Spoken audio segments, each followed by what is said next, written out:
Well, good to see you.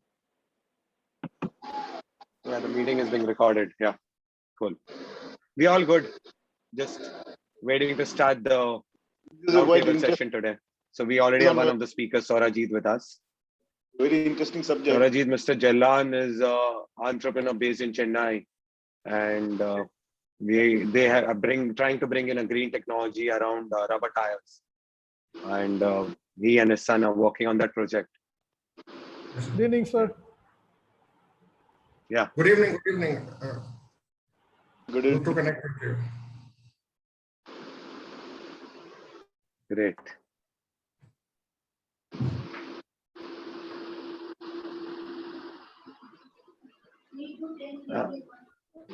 I hope, Tuhin, we don't have too many connectivity issues today with the speaker especially. Not really. Think for the best now. No, I'm always. Smita So yes, is Smita also is here as well. here. Good evening, Yeah. Smita. How are you? You are on Good mute. evening. Mr. Rajiv, Smita. can I ask, what is Bencil? Bencil is basically, a beautiful character, which is which is the acronym of a bulb and a pencil. So it's an idea in action. So, and it has been caricatured by a cartoonist called Abhijit Kini. He's a cartoonist with Twinkle magazine, and he's also a good friend. Okay, good. So yeah, if you would have seen in our marketing communication, we have a bulb popping out of a head, and it's a shape of a pencil. Okay. Cool. Yeah, Maitri. Hey, hi, Smita. I think she's on mute. Can't hear her. Smita, we can't We hear can't you. hear you. She's on Yeah, mute. you're on mute. Yeah, now you're good. Yeah. What about Harshit, No. Maitri? I'll call him. He might Yeah, be make joining. sure. Yeah, just make sure he's in so that we can start peacefully. Smita?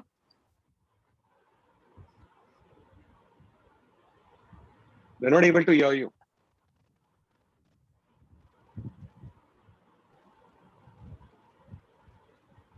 Tuhin, you'll have to make sure everybody's on mute.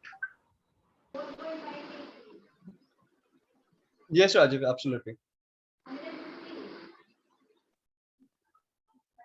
Smita's having some Connectivity issues. connectivity In a issue. meanwhile, Yeah, so Maitri, you let can us just- start the video at the moment at least. Yeah.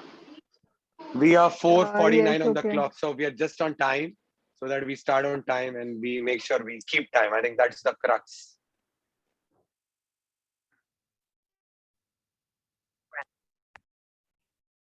Great.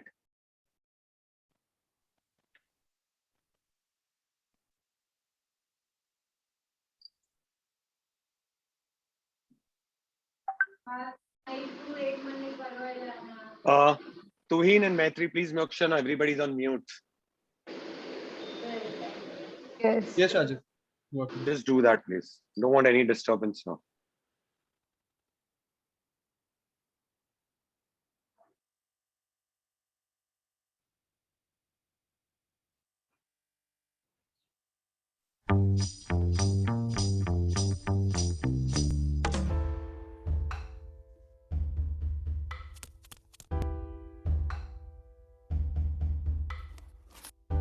Our planet isn't in good shape. Currently, we are using the resources of 1.5 planets. Make that 2.5 if everyone was living by European standards. 4 if we were all Americans. And even worse, studies conclude that we've crossed several of 9 planetary boundaries that are necessary for a safe and sustainable life. We want to ask, how can companies and corporations foster sustainable development? What is true business sustainability that helps overcome society's long-term problems? Business and sustainability? That doesn't go together. Yep, that's what the traditional economic paradigm preaches. The business of business is business, the American economist Milton Friedman once said.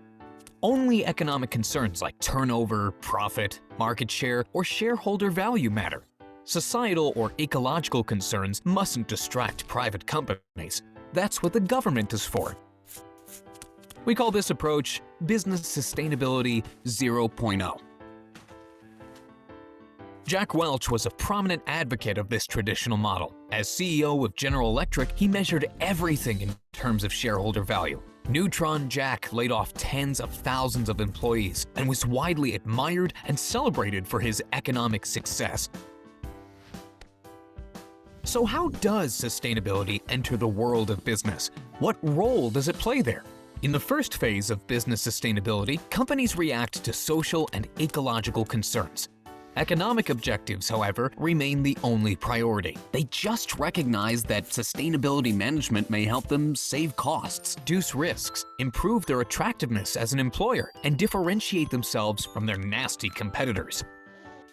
Sustainability management is all about managing the chances and risks that stem from economic, ecological, and social chances issues.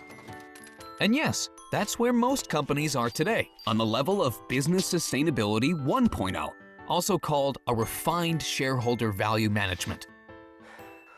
Sustainability as a means to an end, the end being economic success.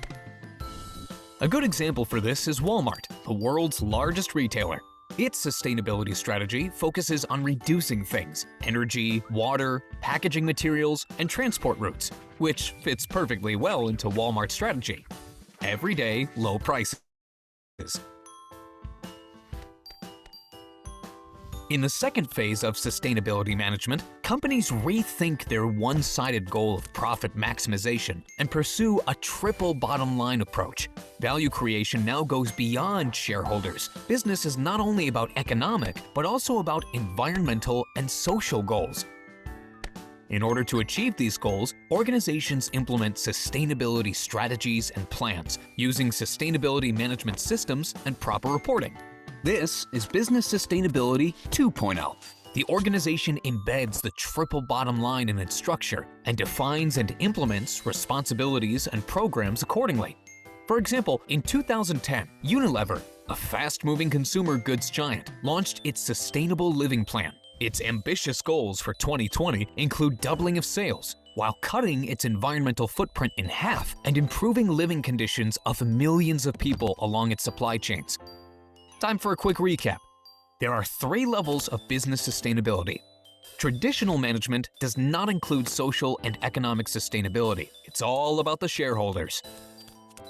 In Business Sustainability 1.0, social and environmental concerns are means to an end, the end being economic success. We call it refined shareholder value management.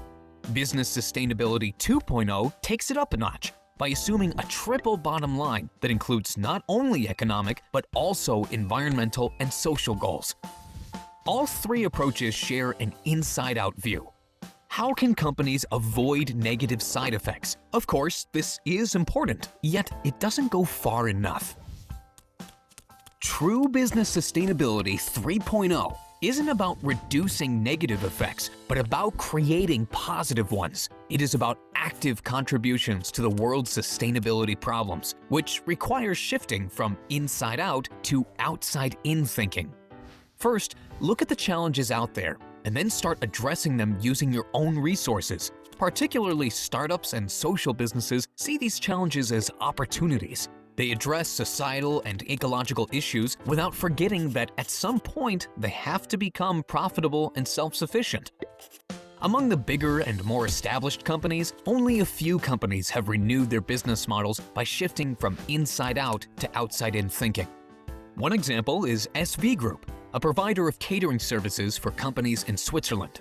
Together with Worldwide Fund, it has recently launched 1-2-We, a new food program that helps clients provide healthy food to their employees and reduce their carbon footprint at the same time. With this program, SV Group directly addresses the sustainability issue, climate change, making it an integral part of its offering. A second example is IKEA, a Swedish furniture giant. Through its foundation and in collaboration with the United Nations High Commissioner for Refugees, it has developed an emergency refugee shelter that costs only 1,000 euros per piece, weighs 100 kilograms, and provides shelter for 5 people on 17.5 square meters. It is foldable, easy to transport, and already in use in Iraq, Ethiopia, and Syria, and parts of Europe. The challenges society faces are manifold and span across many fields: nutrition, energy, mobility, economy, and agriculture, to name a few. Solution-driven approaches not only require different business models, but also new forms of collaboration. Collaboration within supply chains, across industries, between private, public, and non-governmental actors, ultimately transforming the rules of the game. It may come as a surprise, but true business sustainability isn't such a new idea. Management guru Peter Drucker pointed out, every single social and global issue of our day is a business opportunity in disguise. Let's have a look at history. Corporations like Nestle or Unilever only came into existence because their founders set out to address pressing societal matters, such as infant mortality in Switzerland and hygienic problems in Victorian England. Which is why returning to the original purpose of business wouldn't hurt. We must directly link the sustainability goals of companies with the sustainability challenges of the world. Then we'll be talking about true business sustainability.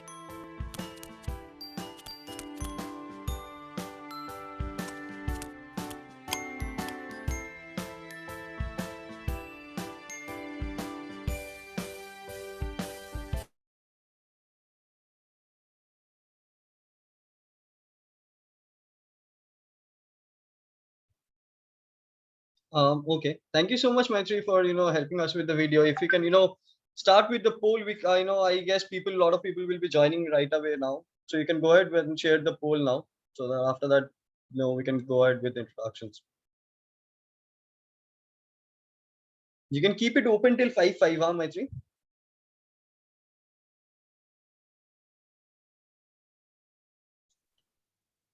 Is it Maitri, you should visible? Maitri, you should inform everyone what the poll is about before you launch it. Okay, so now it is already launched, but it's a Bencil Green quiz. There are a couple of questions. Some of them are based on GK, and some of them are based on, what is your opinion about a particular question on sustainability. So please answer, and then we'll review the answers. So we encourage everyone to answer, including the speakers. That would be great to get everybody's view.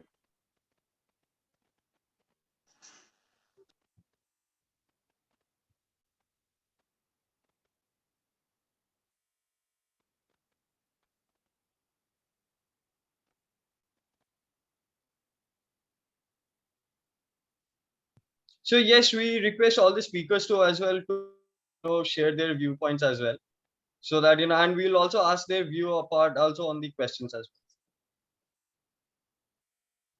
well. Great. I wish I could take it to him. I know that is a negative part of being a host. Great. So I think you can keep this open for the next few minutes, and then we can absolutely. start the session. We're gonna touch 5.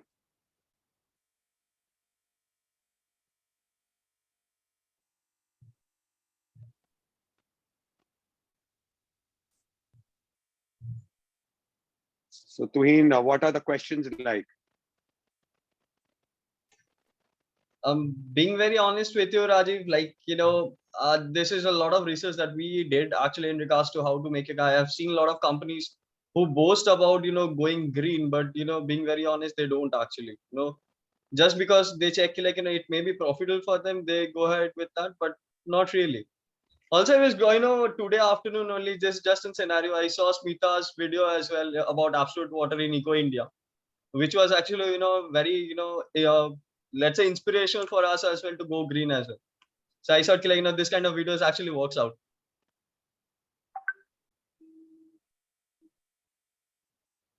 Absolutely, we need inspiration all the time. Absolutely. We're definitely not greenwashing. I'm not able to hear you, Smita. Can you speak a little louder? 1 second. Can you hear me now? Yeah, little better. I said we are Yes. not greenwashing. We are not greenwashing. That's why we have you here, Smita. Smita, To please talk do about share how the to link. actually take companies great. Smita, please do share the link of that video in the chat if possible. It would be great to see that. Yeah, The video absolutely. Suven is referring Sure. to. Thank you. Sure. Absolute water. Harshit has also joined. He's yours. Okay. Yes. Hey, hi, Harshit.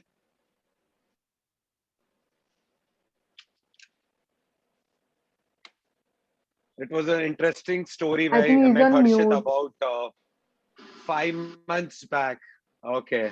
But I'm just sharing my story how I met Harshit. So I was in Landor, with a beautiful hill station near Mussoorie. And I with my family took a homestay there. And Harshit was there talking to the owner. And Harshit is very passionate about working with farmers in Uttarakhand. And then we bought a lot of samples from him of honey and Himalayan salt and spices. So it would be interesting to get his perspective on the ground from Harshit. Yeah. So, Maitri, if you're ready with the poll answers, if we have enough answers in, we can run it through. We are already five. Yes, I'll request or all two. the audience here, if anyone who has not, yet submitted their answers, please go ahead. We'll still keep the call for 1 more minute, the poll. Tween, everybody has to be on mute Wait here. except the speakers. Yes.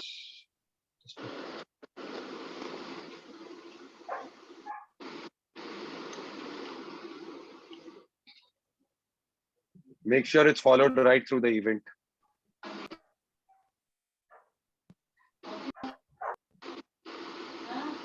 Mr. Jalan, if you can be on mute. And whosoever is unmuted, please request everybody to be on mute. This helps us in ensuring that you all... Everyone is on mute. Yeah, I can see. Yeah, great. Yes. Good. So let's run I through am- the poll answers Yes. and let's get on with the event. Yes, I'm ending the poll now Yes, please. and sharing the results. Please do share the finding. It will be interesting. Okay. First question. So I'll go one by one, each and every question. So what fabric uses the least amount of water in production? Cotton 12%, 100% organic cotton 53%, polyester 0%, recycled PET polyester 35%. So for the audience one, being very honest, the answer is recycled PET polyester. It's quite interesting here. When me also in the first time, we went ahead and clicked 100% organic cotton, and I can see Smita jumping as she got the right answer here as well. Okay, so coming to the next one is like how much less % of ozone depletion occurs if a consumer washes, then hang dry their clothes compared to a typical washer and dryer scenario. 75%, 12% says that it's 75%, 41% says 98, 35% says 50%, and 12% 82%. The answer is 98 here. Okay, I see Smita again going wrong here, so that's okay. No issues. Particularly the next one, this is everyone, it's upon, depends on their views. Particularly, does sustainability require global equity, yes or no? I would request Arijit if you can give your views on the same. Particularly, what was your answer and what was your view on it? That does sustainability require global equity or not? There's a topic called just transition that is making a lot of headway these days, and that captures what the question you are asking to some extent. So I'll probably cite that. In LinkedIn, I keep on seeing a whole lot of posts and updates of people saying that, I mean, at least pre-COVID times, that India's GDP is growing so and so, and etc. Nobody talks how many people are growing by that GDP. So that social equity, in fact, I'm reminded the first ever, internship in my college days I did was with Grameen Bank. I went to Bangladesh for 2 months, stayed there, went into the villages to all the women borrower families, met Dr. Muhammad Yunus, who's the founder of the microfinance movement. And that entire concept is built on this socioeconomic equity itself. So, I mean, the idea is not that how many rich people are becoming richer. And I don't want to sound socialist or leftist by saying that rich should not get richer. Of course, rich should get richer. That's where capital comes from. But as the rich becomes richer, whether your middle class and lower income class are also prospering or not is the biggest question. So we saw a lot of that after demonetization and say even when the lockdowns happened last year. I think what we saw on TV pretty much creates the evidence of that. So definitely social equity is a big need of the hour, and thankfully the global discourse on just transition, whether it is from the producer's perspective or I mean generally from the people's perspective, generally speaking, all these things hopefully in the next 5 to 10 years would create some visible difference. Thank you. Okay, that's great. Thank you so much, Orajit, for the answer. So moving ahead with it, like the next one is like, should we support water privatization and commodification? This is something that Smita would like to have a view on you. Like, particularly if you can keep it short and you can have it from your end. I'm always there to surprise. So yes. Yeah, I wasn't expecting. Okay. That's So, that's the fun element here. So why you're asking me? I mean, why I support water privatization, right? Yeah. Like, what's your view on it? I am keeping it open for you. Okay, because I just think it's better control, and I feel newer technologies get better bandwidth to kind of get into the market.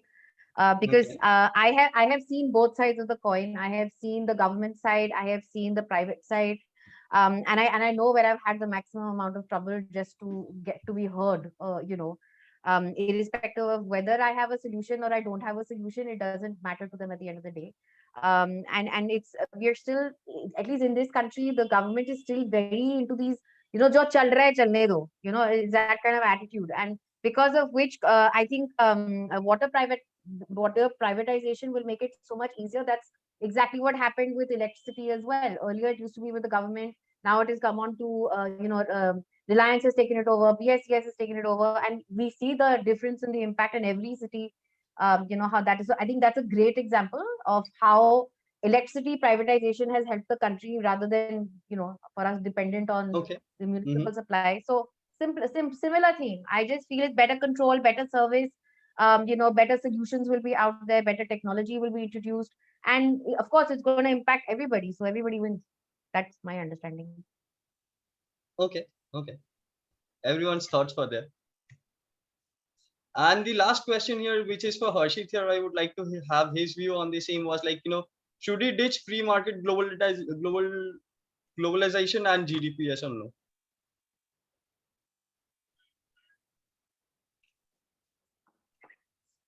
Harshit, you are Harshit on is mute. unmuted.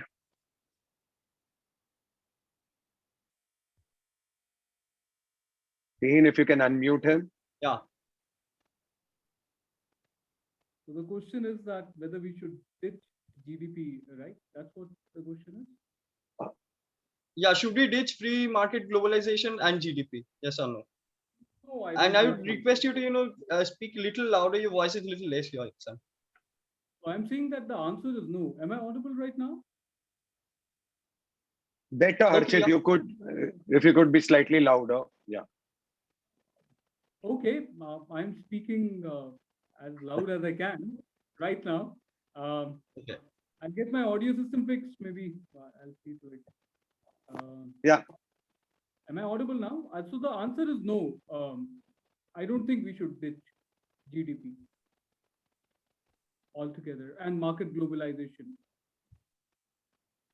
Am I audible now or not? Yeah. You're okay. Yeah, okay. The pitch can be a little louder. I understand that you're speaking at the heart of your voice at the moment now. Maybe you can check your system till we get started. It's fine. Thanks, Harshit. Yeah. I'll just fix it up. Give me a minute. I'll fix it. Yeah, sure. Yeah, Tuhin, let's move on. And Maitri, please make sure we are tracking time. Yes, Perfect. yes. Very important. So, Yeah. just a moment. So I would like to thank everyone for joining today. I understand, as welcome to the second edition of Bencil Roundtable. Today we're going to discuss how to make your company green, and we have some renowned luminaries who are working in the field of ESGs. Before we start, I would like, and I hand over the mic to Rajiv. I would like to speak about how SCPL and we as a company are trying to go green. Particularly SCPL employees, particularly majorly follows work from home practice at the moment, which means no commuting to the office or fewer emissions. Which is basically work from home for me. Particularly, I belong from Calcutta at the moment, working from Calcutta as well. And given in Maitri's ward, like COVID-19 pandemic was a blessing in disguise, where we shifted from in-person examination of our clients' company facilities that included traveling places to doing whole process online, and helping the client as well to understand the technologies from a remotely basis itself, as well as all our contacts, company collateral, proposal, client findings, which we were doing through hard copies and all. We shifted it online this March only, and which also helps us save paper, and we're also trying to ensure our client does the same, which is our practice at the moment. And also on a more personal level, Rajiv and gifted us all of bamboo toothbrushes, which is more environment friendly at the moment, and it's better. It's a good initiative. Just all you need is just the first step to take it. Rajiv, you have the mic. You can go ahead and we can start the call. Thanks, Tuhin, and thanks to all the speakers and participants for joining in. Before I just get into this, I need to let everyone know that Tuhin did mention he works from home, but he does go a lot of biking in the evenings and on weekend. So Tuhin, there is the dark side to you. We need to let everyone know. So, but anyway, on a lighter note, the fact of the matter is we all need to do our bit to go green, and this is what this whole conversation is about: how to really take your company green. We've been putting a lot of pressure on our clients to go online, and the pandemic was a perfect blessing in disguise. So otherwise, I and my colleague Sangarsh, Rajesh, we would be always on the move, going, meeting clients, and everything now can be done online. It's streamlined to the extent that, it's far more effective than actually being offline, to be honest. So we will start with our first speaker, and we will, use this opportunity to understand how to take your company green. And also there is this whole concept of greenwashing. So, there are companies who project themselves green, and then there are companies who are really, working to make themselves green. So if Harshit, if you're fine, we can start with you if your audio is good. It's a 6-minute talk where the topic is are companies going green or greenwashing? That's the topic. 6 minutes. Harshit is a dear friend. He's based in Uttarakhand, and he works very avidly with farmers and helping farmer produce reach the markets. Recently, he's also launched a new website around getting produce from Himalayas. So it's pretty interesting, Harshit, to get your views and some personal experience on this. Maitri will sound off when it is 5 minutes done. So we make sure we complete this talk in 6 minutes. Harshit, over to you. Harshit, you are on mute. And meanwhile, Rajiv, you can, if you can turn me into host as well. Oh, okay. Harshit, you are on mute.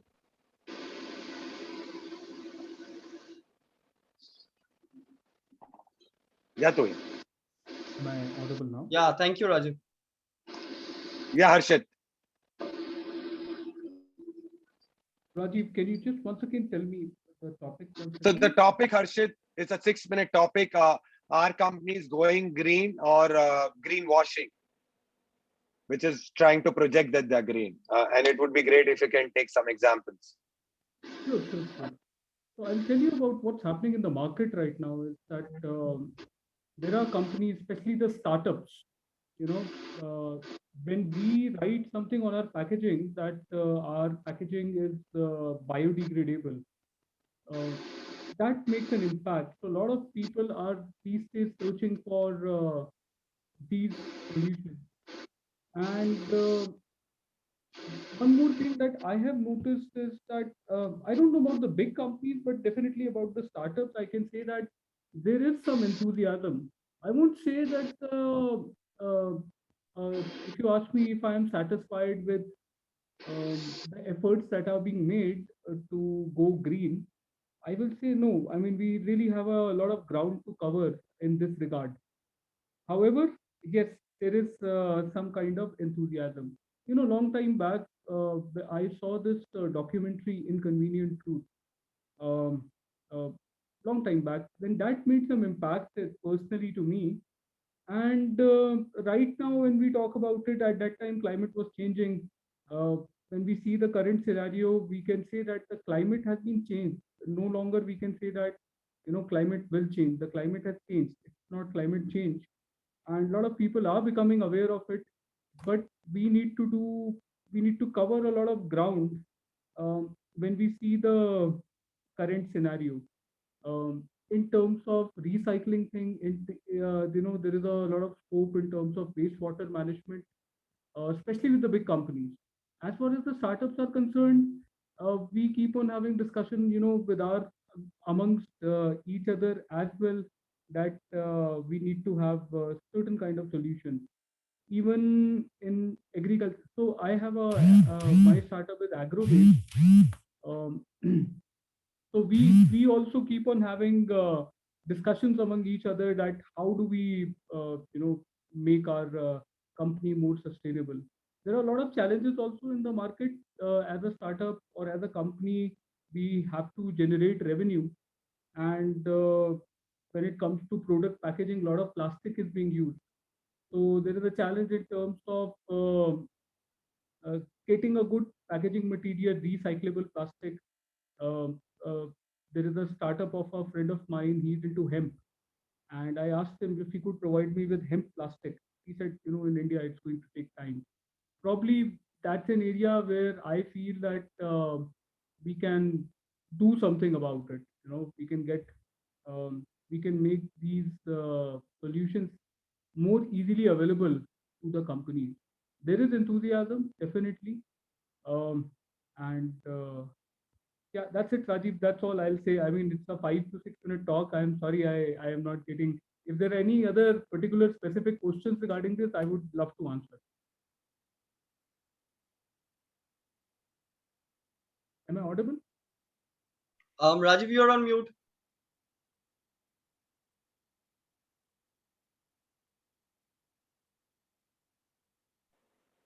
Okay. So I said thanks, Harshit, for your candid, opinion. There are definitely questions, follow through questions, which will come through, in the next round.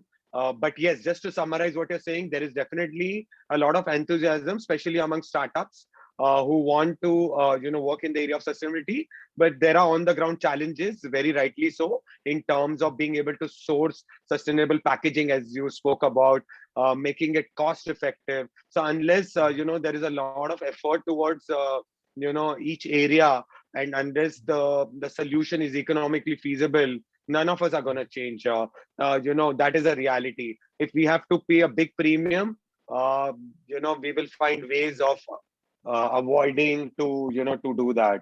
Uh, so the point is, for sure, there are challenges to be addressed, but let's move on to the next speaker and understand her view.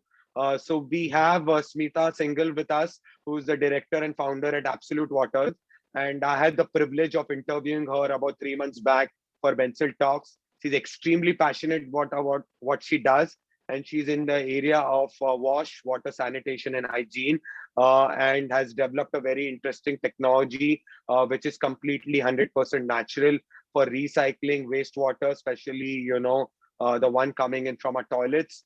And she did share stories how people were very concerned or not confident about using that water. So yeah, Smita, the same topic in terms of our companies going green or pretending to grow green.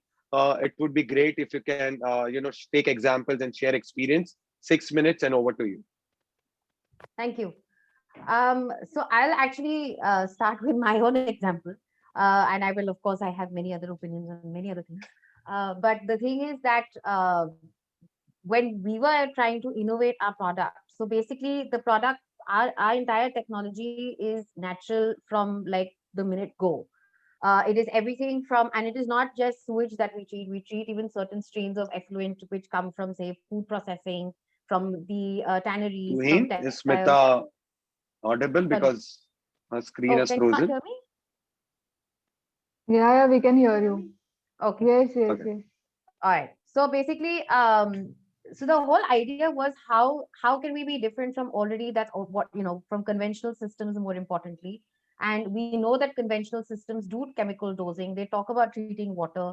We've heard about everybody, many people who call themselves bio, call themselves environmentally friendly, which is what is at the end of the day greenwashing, but they're not actually really they're not really doing it in a green method because somewhere or the other they're doing some sort of dosing of some kind because they're not able to meet that parameter, right, which is for drinking water or for reuse.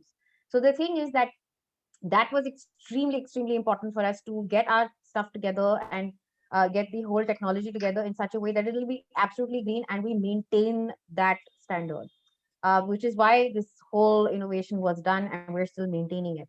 Now imagine you're getting drinking water without using chlorine, without using an RO method. We're not trying to we're trying to save every drop. We're not trying to waste. We're not trying to waste it. Reject from an RO in every home. We see that 1 liter of water to 1.5 liters of wasting. That water is just gone. I mean, it's just down in the drain. Now, how do you recycle that as well? So that's the whole. That was the whole pretense, and that was the whole pretext, and that was the whole thing of this company and of this innovation. And we've been successful so far, and we've been able to treat about close to about 3.5 million liters of sewage and effluent mila ke, every day. And so many people are getting the benefit of it. Industry is getting the benefit of it. 3 lakh people are getting benefit of safe, clean drinking water, be it rural or otherwise. Now, greenwashing is something that is so relevant in my industry because, like I said before, they all call themselves bio. They all talk about like DWATs, which is plants and kind of what do you call it, wetlands and phytoremediation and all that stuff. But at the end of the day, all of that creates a sludge. Now that sludge has and always will have various strains of chemical because it's coming from an effluent. Now, if you're going to treat it, say, for example, naturally, either through the sun or through plants or wetland, fair enough, that part is, there is no chemical composition there. But the sludge that you're creating is what has all the chemicals in it, and you're doing nothing to dispose it. That is what is even creating groundwater leaching. Now, groundwater leaching, if I'm going to put chemicals back into the system, and that is exactly what's coming back into my industry, then how are you green? How do you claim yourself to be green? Your byproduct is not green at all. So, so for me, it gets very difficult sometimes. And then conventional technologies where the government or private citizens are, or institutes are using things like MBBR. There are various conventional systems which are very old. They've been going on for the last 25 years. But again, it's all chemical dosing. Sure, it treats water, sure, it treats sewage, but it's not treating sewage in a way that you can reuse it. People, on an average, 85% of people I know are just chucking it back into the drain or chucking it back into the river. And again, you're getting that whole chemical composition is going back into the river, which is why, say, places like Bangalore or anywhere else where that foam Yamuna, why Bangalore? You're right here in my neighborhood. Yamuna itself is frothy because of that effluent. You're chucking, that is discharge being chucked. Fair enough. But you may be treating that, but you're also bringing back that entire chemical dosing back into the water. So it's not really helping. So, and companies that I mean, in terms of even companies, in terms of just regular use of reuse of water, they can do anything from rainwater harvesting. They can use things like using sensor touch automatic taps where there is no wastage. So wastage can be a big part of being green. I think that. And also I really wish that the government, like we call about carbon credit, water credit is something that definitely should come in, because I think that is something that will really help and encourage industry, specifically institutions, or even for that matter, even residential complexes or builders, construction, giving water credit where they're actually saving water, using treated water from sewage, or using, basically not trying to deplete groundwater in any which way. And I think that would be extremely encouraging and fruitful for the whole world. Why not just only, we can't single out somebody. But yeah, those are my understanding and opinion of green versus greenwashing. Thank you, Smita, for keeping it very eloquent, very crisp, and sharing your views on this. We will definitely come back on follow-through discussion. Your point you made about water credit or other forms of incentives, we will get the other speakers involved once we finish with Saurajit. I come to the third speaker for the evening, which is Saurajit, who is the vice president as Octus ESG, which is a ESG advisory firm headquartered in Mumbai, founded by Namita Vikas, who's a well-known name in the space of ESG. Thanks very much, Saurajit, for joining us. It would be great to have your perspective because you work with a lot of clients, both in India, outside India. What's your view in terms of company actually doing work which is making them green, or are they greenwashing just because they look good or they're able to attract more funds? Over to you, Saurajit, for 6 minutes. Thank you, Rajiv. See, on this topic of green and greenwashing, I mean, there are those companies on both sides, right? I mean, globally, you've had names like, Volkswagen or even H&M, Chevron, the oil giant for that matter, who've all been caught in controversies. And these are names every B school teaches case studies on. You've also had something of a very famous case of a certain financial services company whose loan portfolio in its home base in the West is supposedly to follow whatever sustainability parameters, but there have been criticisms that the exposure when it comes to emerging markets like our part of the world, it is doing things the old school way, in terms of portfolio exposure.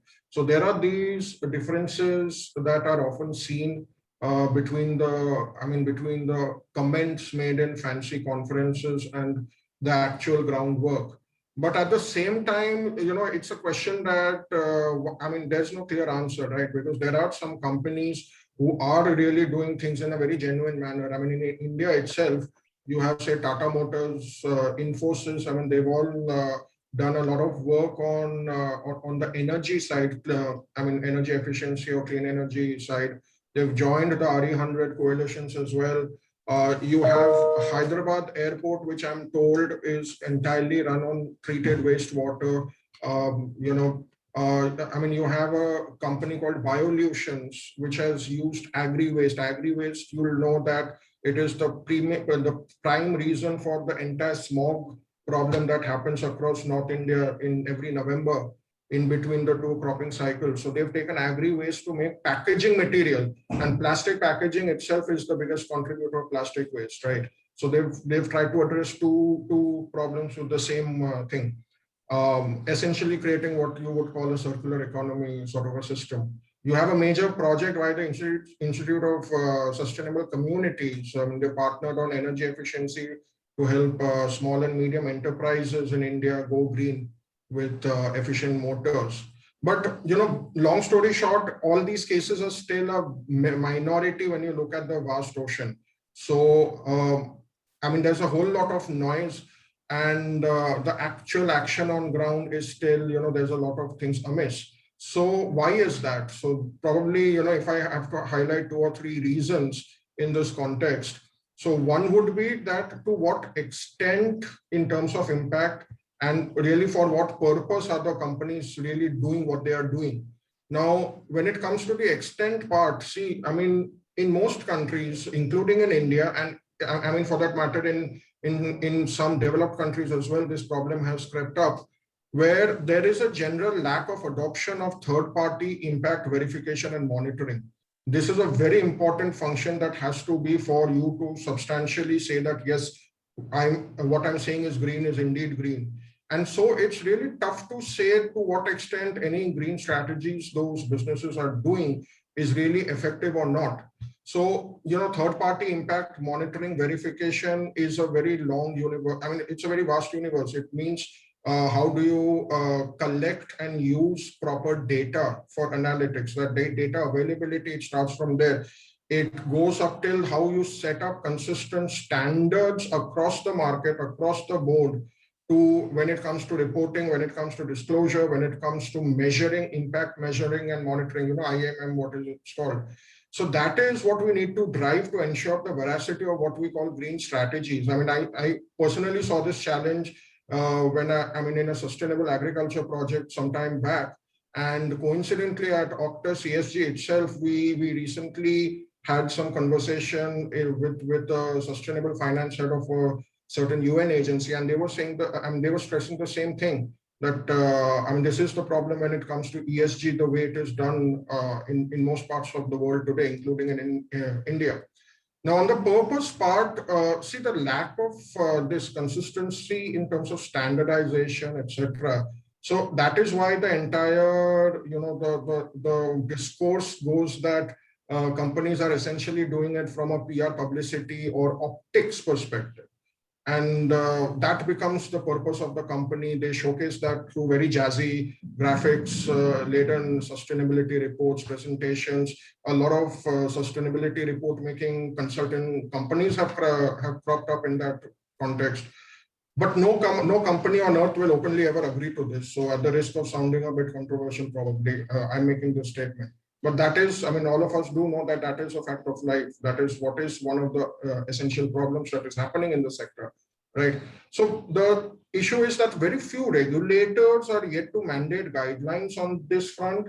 When you talk about, the major stakeholders are who? You have the regulators, you have the customers, you have the sources of finance, banks and investors, institutional investors.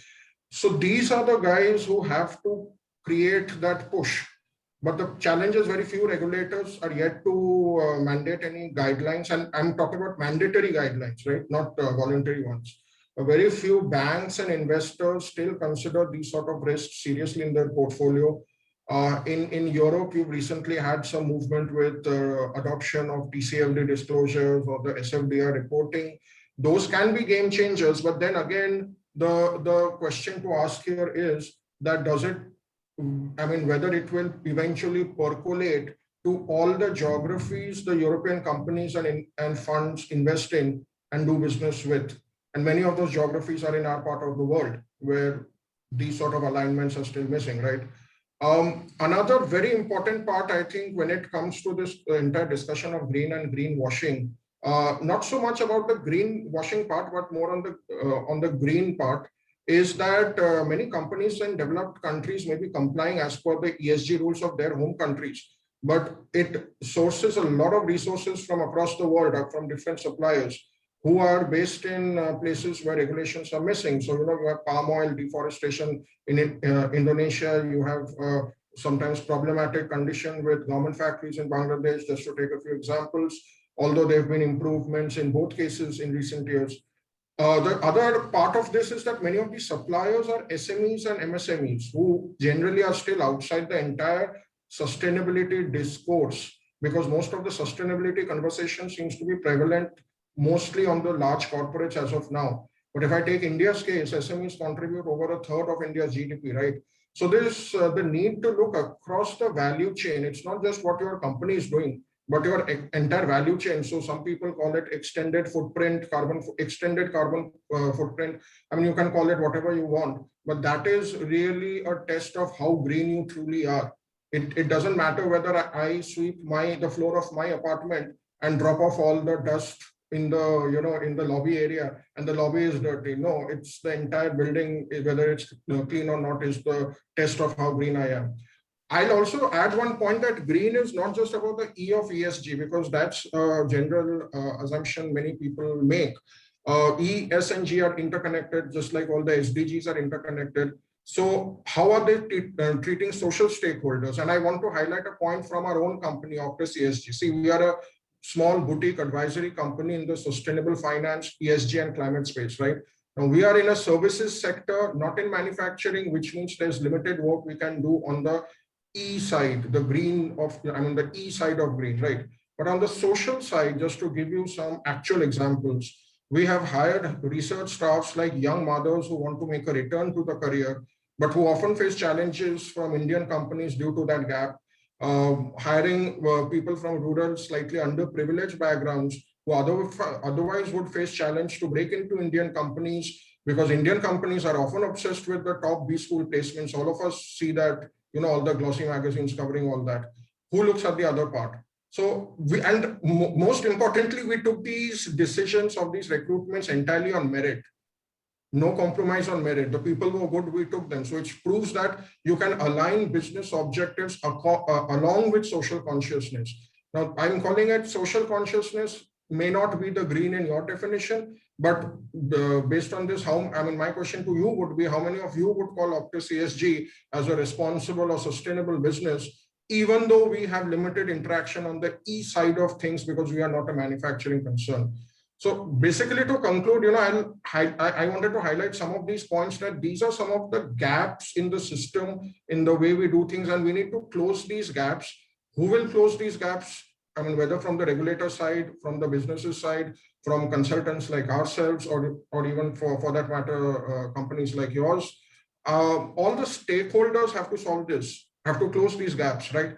Because these are the ingredients with which we can really demarcate who is really green and who is only greenwashing.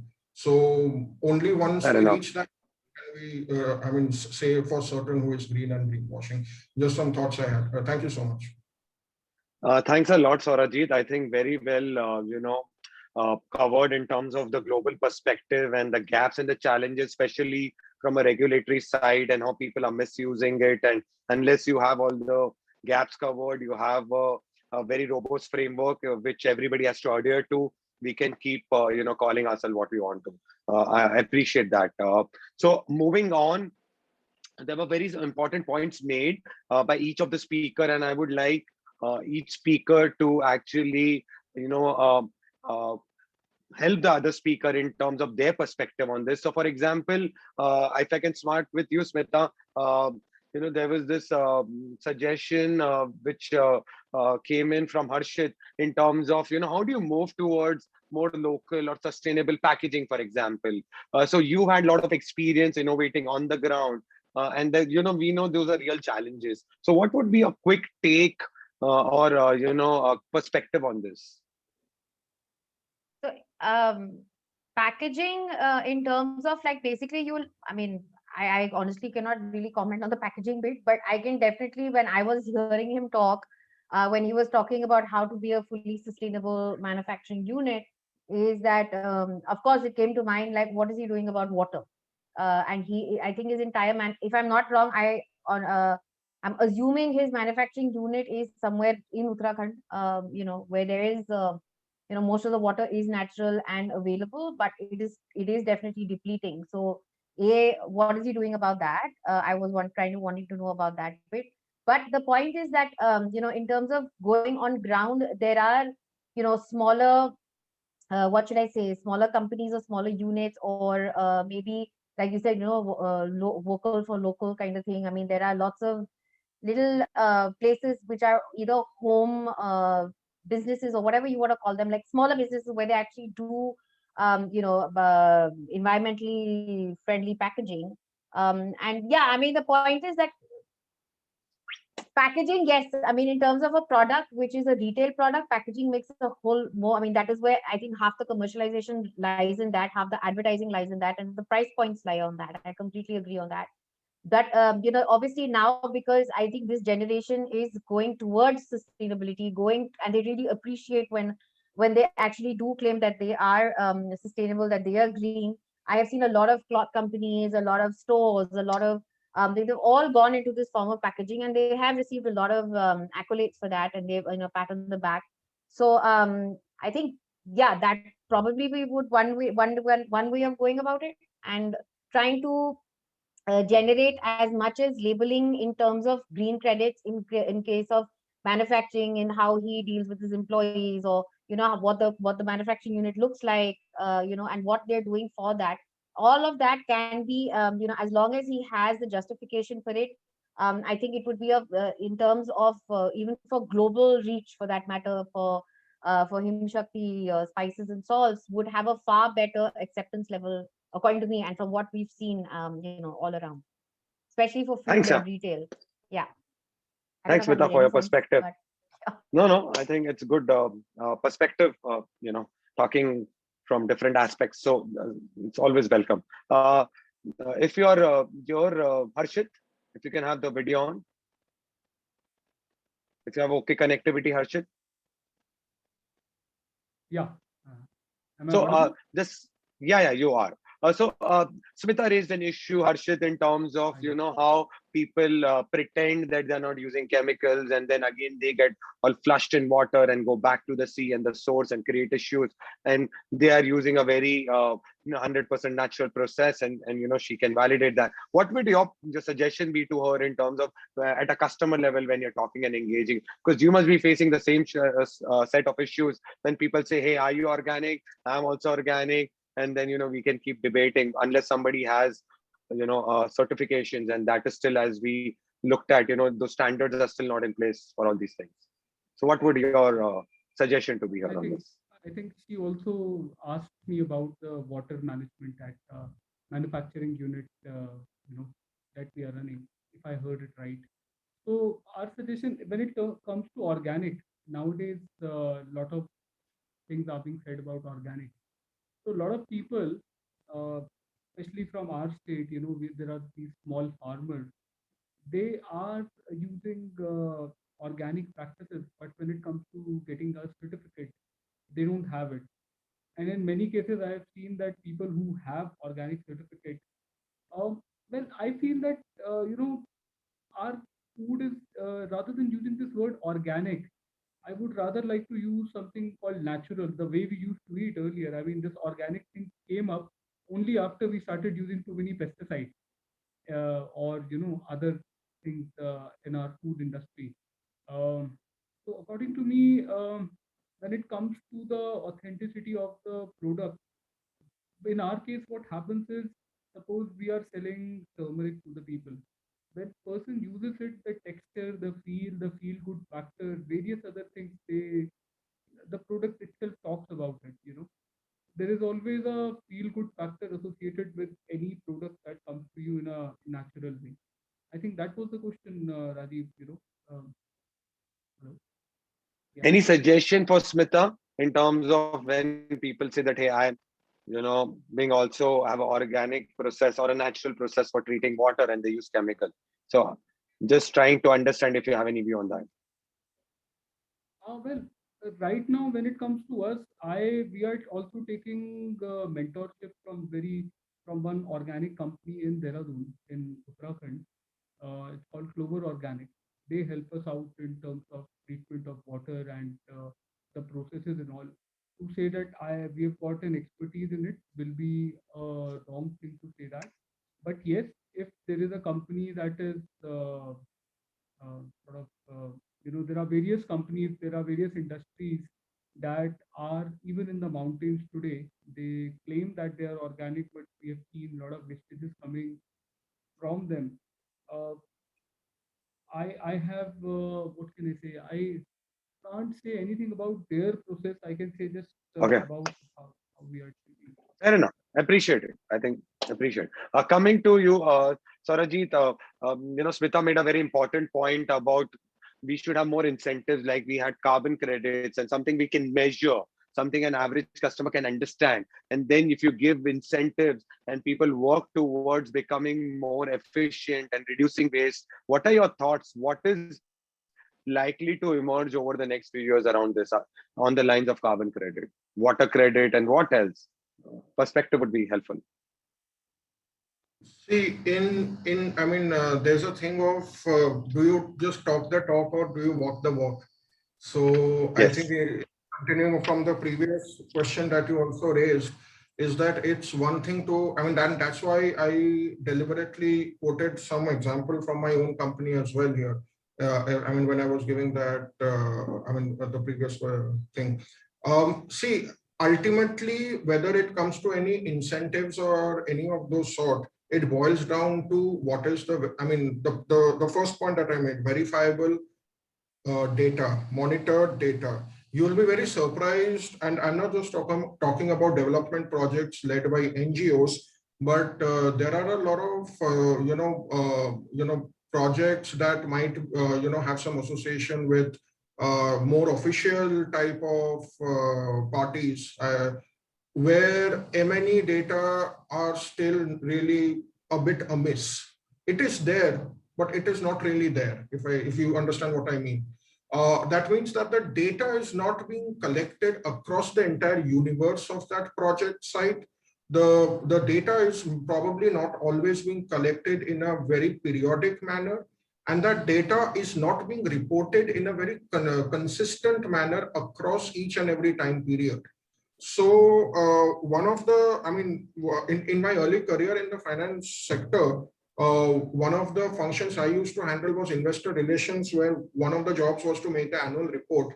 And I mean, Lee said the CEO would raise heaven and hell if any data that you have already released last year, should that be different?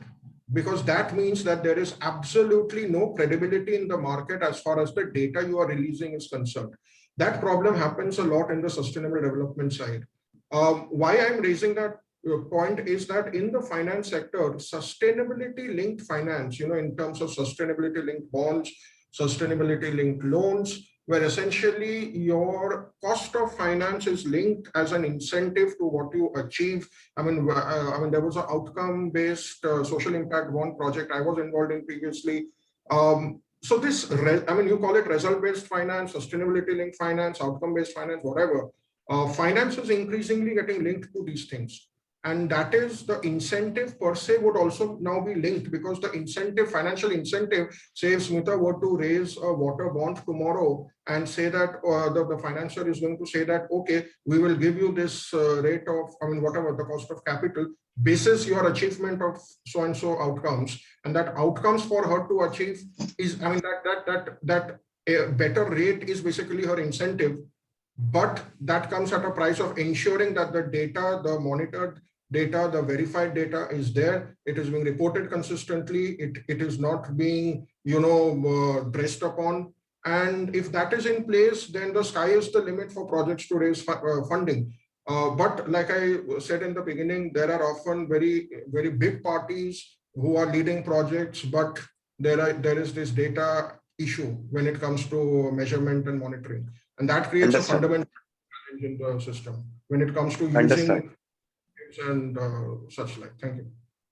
Got it. Thanks so much. So basically coming back to the point about data robustness, verification, and whole framework and regulatory environment, which is missing, which needs to be really looked at. Appreciate that, Now moving on to our rapid fire round. This is a real fun, interesting round. We have 3 questions for each speaker. We'd like to keep it short, witty, 30 seconds for each answer max. I'll start with Smita. So your rapid fire round starts now, Smita. First question is, why should companies go green? So that they're able to save the environment. Super. Is it easier for companies of first world countries to go green than those of third world? Developed versus developing? Yeah, developed countries definitely have far better incentives. Yeah, absolutely. Straight as? Okay, great. The last question, what are the quick tips for a startup entrepreneur to incorporate sustainability in their strategy? Do it yourself first in your own home and then get it onto the business. That's a good one. That's a good one. Start at home. Charity starts at home, as they say. Correct. Great. Thanks so much. I think that was really nice. And now over to Saurajit. Your first rapid fire question. How can a SME or startup fund sustainability project? So when it comes to SMEs or startups, there are most of the sustainable options are generally geared towards large issuers, but there are certain ways like Green ABS, PAYG, RBF, off-taker, credit enhancements that are there where, which can be used to raise funding for SME or startup related sustainability projects. Okay, thanks. Next question, explain greenwashing for our audience. Rajiv, since you added the point of being witty, let me add a caveat here. Yes, sure. If anyone wants more information on that, you can email me at saurajit.iyer@octasesg.com, because that is precisely why advisory companies like us exist in the market. Thank you. You really got that. Okay, next one, explain greenwashing for our audience. So greenwashing is basically, where you're able to make people believe that you're doing more than what you really are. So again, coming back to that PR and optics perspective, but often there is the solid evidence is missing. Okay, great. Last one, how can sustainability be measured in boardrooms? So, in terms of the process of checks and balances, So say, I mean, does your board have people who are climate experts? Do you have a board level committee to do, I mean, to do the oversight? Do you have, the KPIs that are linked, I mean, to the compensation of key management? Do you ensure that if you are an MNC company, you are doing the same thing in India as you're doing in Europe? Are your capex plans accounting for ESG outcomes? So these are various ways you can measure what you are doing in the boardroom around sustainability.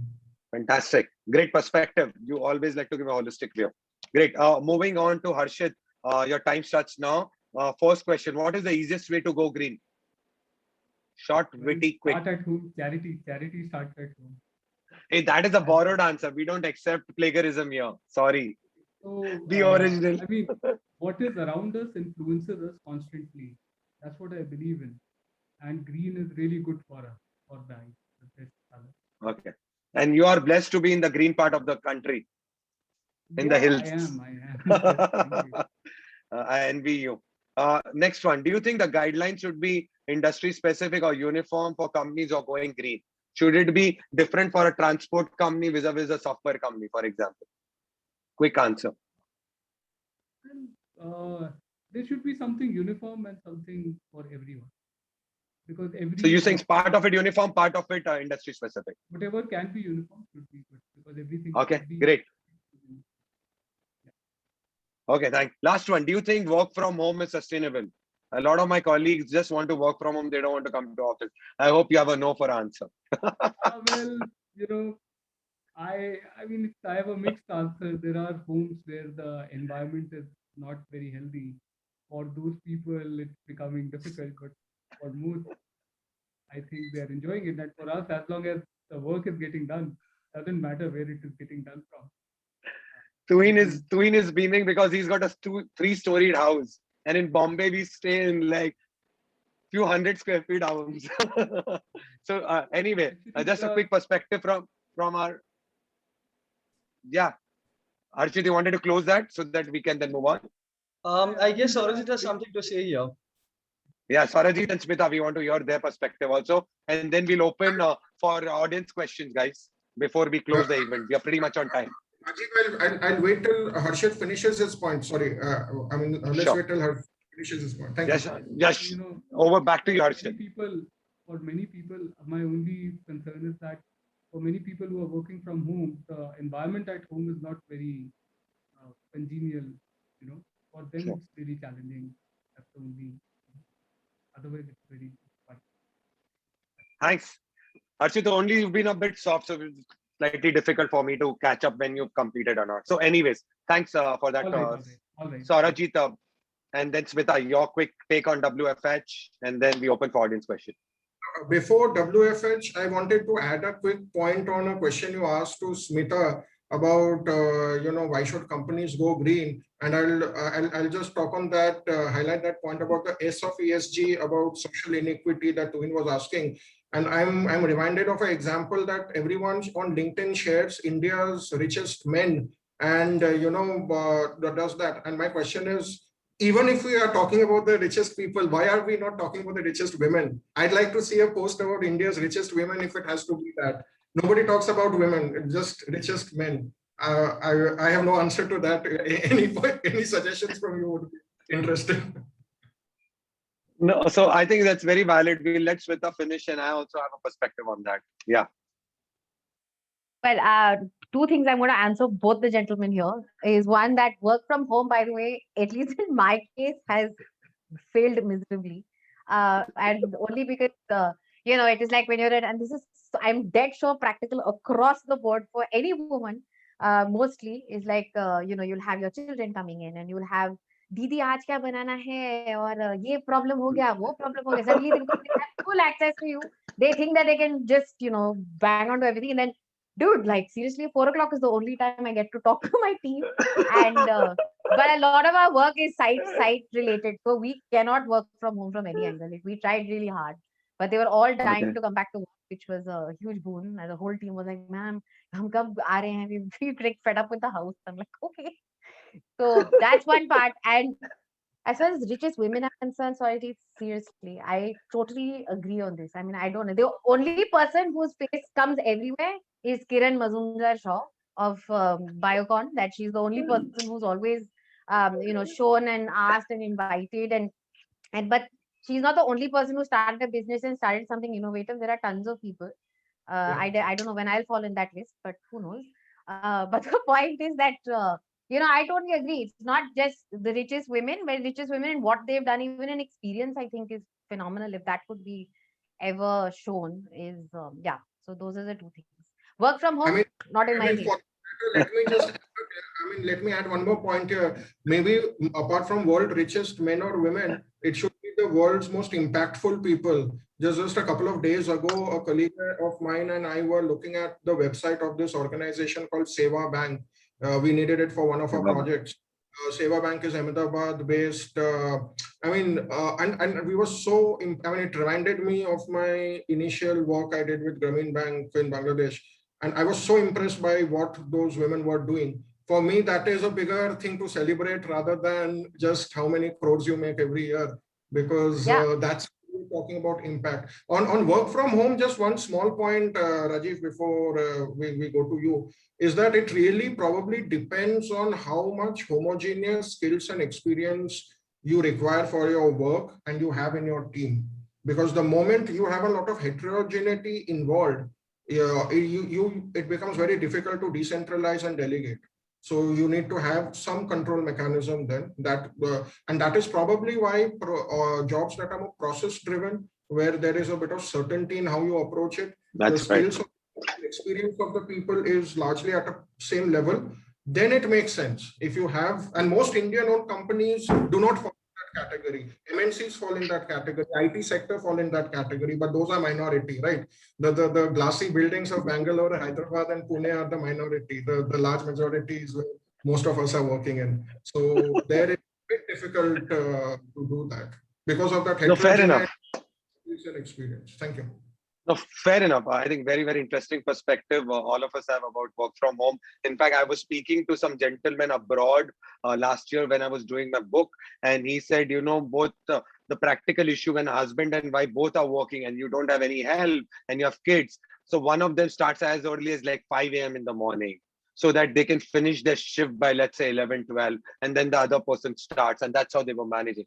And I thought, like, wow, how people are trying to adjust their lifestyles and routine. But those are the realities out there. So yeah, there's no easy answer. Absolutely. Concept of open kitchens need to shut down. Sorry. Fair enough. I know. And I completely understand where you're coming from, Smita, on this. And very truly, the world's richest list and all that is absolute no. I really hate it. In the sense, fine, you're wealthy, but we don't need to just keep rubbing it in and celebrating. There's so many other things to celebrate. Impact, people who create more impact. And I think that's giving us inspiration if we can work on that. And then that's something I would love to, work on and really be able to profile people who create impact. Because I think we need to start making the right noise. And, we need to kind of shift the agenda from wealth to impact. I think that is extremely important because that's what anyway makes life meaningful and happy, right? Just because I'm the wealthiest, I can be like richy rich, right? Always a lot of money, but never happy type. So fair enough. I think very, very interesting perspective from all speakers, very engaging discussion. Just the last part of this before we close, we're just touching 6, some audience questions. Tuhin, if you can quickly get few, and then we can close in the next 5 minutes. Absolutely. Rajiv, if you can, go ahead and request one more time for the audience to, give some questions. So fair enough. Audience who've been patient and been with us throughout, this is your time to ask questions. So if you can just type it in your chat box and you can specifically ask it to one of the speakers or keep it open. But would appreciate it if you can just type it in and ask a question, and Tuhin would read it out and we will get answers from them. Last 5 minutes, 3 questions is what we'll take. Would appreciate if you can just quickly type this and we can ask our audience. It's been really engaging discussion. Really appreciate all the speakers for all the time that they've taken off for this. Tuhin, do you have some questions? Yes, absolutely. Particularly my so can we start with the first one? Yeah. So my first question was in regards to Saurajit itself, like, as you were speaking in regards to going green and greenwashing, if you can give us a perspective, like, as you said, like, impact assessment reports and all this will be very much important for the board members to go ahead and, tell themselves, call themselves, like, we are going green and all. In regards, I'm just giving a small example, like, as SEBI regulated BRS are reporting mandatory from next year. How many companies do you think particularly has a committee of CSR working through CSR compliances and are actually are going to mandate the BRSR reporting from next year? So your And question to particularly is on given your BRSR experience for reporting. the last, 20, Okay. 25 years, I guess, you'll have a pretty good idea about it as well, how top MNCs are working here. First Okay, of all, yeah. Tuhin, I don't have 25 years of work ex. You're making me too old than what I actually am. So, but on a lighter, yeah. But coming back to your question, see, CSR is fundamentally completely different from sustainability, business sustainability, and what the BRS are trying to achieve. So, CSR committee per se, will it achieve or not? If that is your question, then perhaps no. And I can probably cite one of some engagements we've done where we found that the CSR is essentially the the last mile postman, if I call it that. I mean, at the risk of sounding very rude. In most cases, not all, in most cases. Sure. So a lot depend on the buy-in from the top. Now, financial disclosures are generally the purview of the CFO's office. So unless and until your CFO is in line, as an investor relations person, my boss was the CFO and my second boss was the MD. So if I take that analogy, unless or until you have the buy-in right from the CFO's office, I mean, getting the right material on your BRSR reporting will be the challenge. You've seen that in BRR. BRR has just been a cosmetic exercise. A BRSR, what it turns we'll know in a 12 months time probably. So it depends on the buy-in from the top to a large extent. Perfect. Thank you. That's absolutely right. You have to have a management buy-in, the perspective. Yeah. Can you have the questions to him? So we have a question from Devattam, like particularly with Virgin Group promoting space tourism. Isn't that a gross conduct of greenwashing? What is your opinion in that form of ozone depletion point of view? Good question. Whose is this for? Or can I ask it is one an of open them? question. It's an open question. So can we get Smita to answer this? Smita, a good perspective in terms of space tourism, and what is your take in terms of the carbon footprint and the ozone depletion on this? For space tourism? Yeah. Dude, I just like know more guys went up. Like Virgin is offering no, but what do you think? Is it a good? Is it a good thing in to be terms honest, of no. promoting? I think we should just stick to our little planet and kind of make travel. I think making air transport or any transport sustainable. I think we should be spending our money on that rather than spending gazillion millions to just go up for a 10-minute ride and come back. I mean, yeah, sure, Yeah. there is a speciality to it, and people probably would. I mean, somewhere they think it's great, but then what? What are you really getting out of it? Nothing.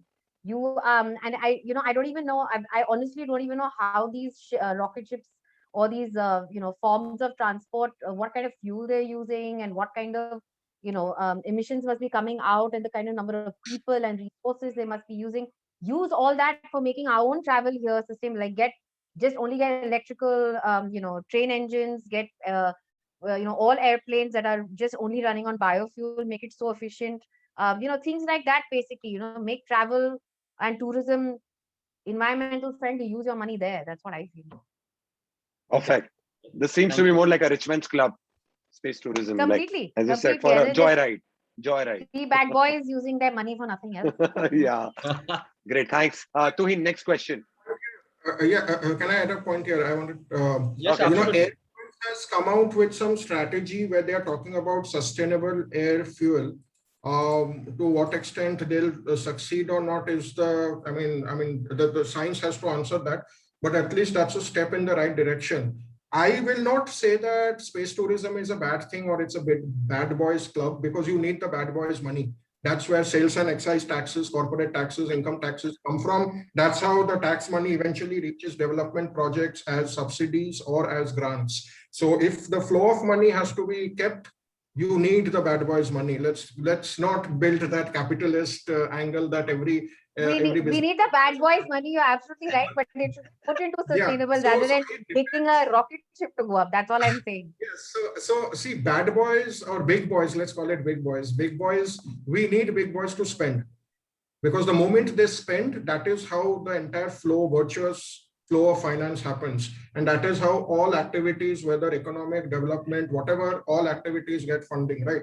So you need the money to go into the system. And whether the money is going into the system in the right way, I mean, whether space tourism is impacting the ozone layer or not, I don't know. I'm not a science person. But if a scientist were to tell me that this guy, what's his name, Branson, Virgin Atlantic.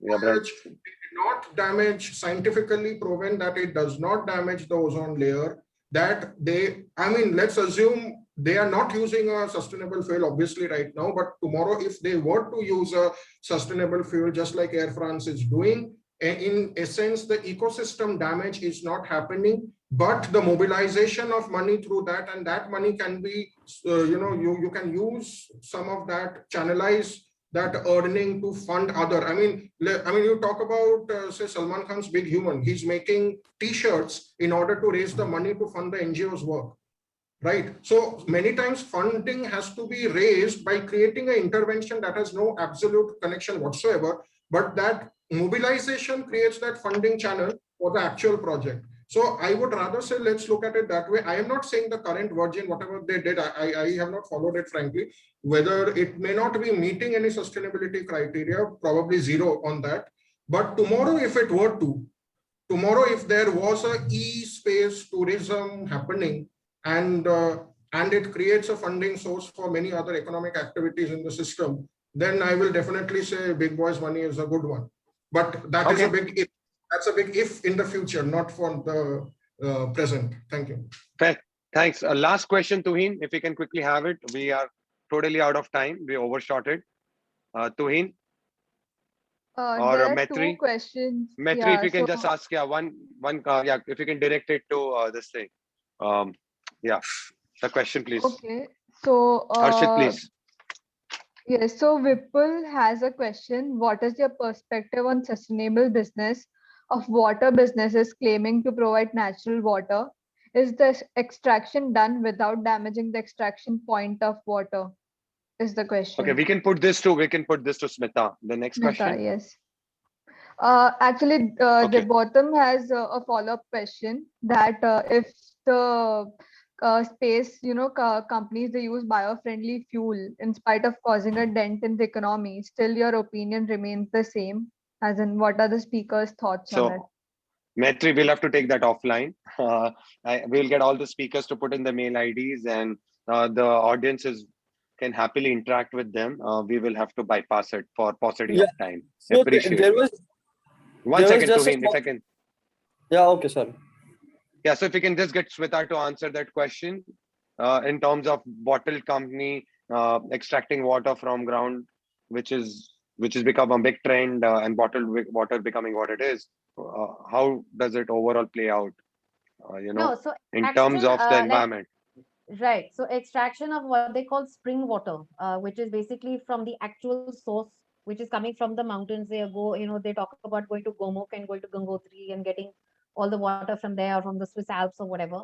Of course they are, because they're basically they're not even creating check dams. It's basically just pure water that is being extracted. Nothing is being put back. Nothing is being done to renew it. Nothing is being done to revive it. It's just basically you're kind of taking every resource and you're taking it to a bottling plant, but there is still a certain amount of filtration that does happen. It is not like it's pure apne tap ke niche khol ke bottle karke. That only happens in Indian railway stations. But the thing is very simple, that it does harm. It is not pure extraction, and it does harm the area in and around it, because they are actually lessening the amount of water that could be made available to the areas around. So any villages or any rural areas or any existing for farming, for agriculture, for usual water, all that level goes down, so they don't get that much water. That's when droughts happen and floods, when they happen because of that also. So it's Interesting yeah. point. And just quickly, this thing, if we can ask Harshit, Harshit, Himalayan water, the brand Himalaya water, they extract from Himalaya, as I understand. But how do they help the local ecosystem? I think if you can just give some perspective on that. And we will close our Q&A in a session after this. Well, I can't comment on the internal workings of the Himalaya. I don't have any. But are you aware? Are they just like kind of stripping of the resources, or are they giving back? Just if you are aware, that's what the point is. Most companies, they are extracting the resources. Okay. I haven't heard Himalaya of giving back. They do have their Okay. units over there. I haven't heard anything like that. Fair enough. All right. Thanks. Tuhin, over to you if there's anything else, and closing comments, and Maitri for the vote of thanks. No more questions, Mohan. So we'd like to close this session today. Thank you everyone for joining. It was an amazing session, and thank you, Rajiv, for again being an amazing host. I'd like to thank all the speakers for a personal space, Miss Mita, Miss Harshit, Mr. Saurajit, and honestly, a big fan of your work in ESG space, particularly Miss Mita. I was going through a lot of videos of yours, so would like to catch you later on the same. Big thanks to the audience for joining, and particularly my SCPL team for working so hard, especially Maitri and Rajiv. We'll be posting this particular edition on Spotify on 4th of August, so stay tuned about it. And till then, stay safe, take care, and cheers. 1 second, if you can take some screenshots. Just 1 second, the speakers and all of us, Maitri. So this is the Maitri. Screenshots of the event. And if all of us can actually smile for the camera, please. And I'd like to make a heart, as always. I'm taking it from my phone, so smile everyone. Okay.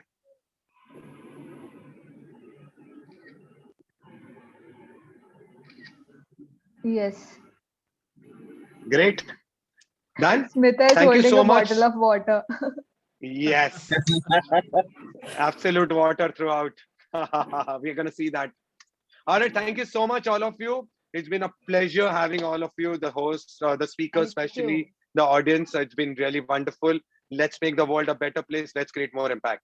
Have a great weekend. Bye. Thank you. Thank you, everybody.